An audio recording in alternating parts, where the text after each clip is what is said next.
Okay, so magandang araw po sa inyo mga boss. Okay, visit ulit mga boss dito sa Tibagan Tarlac. Yan, exterior tsaka interior. Finishing. So pavilion.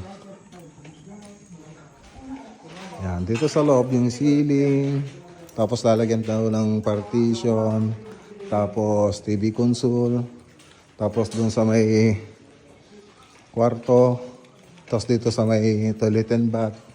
So de-designan po natin.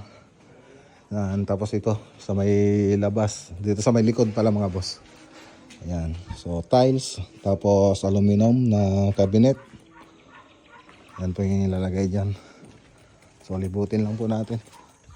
So pati mga accent wall na ito ay gagawin na rin po natin na perspective. Yan, so abangan nyo na lang po mga boss. So susukatin po muna namin nila architect Oliver tsaka ni architect Ian. Alright.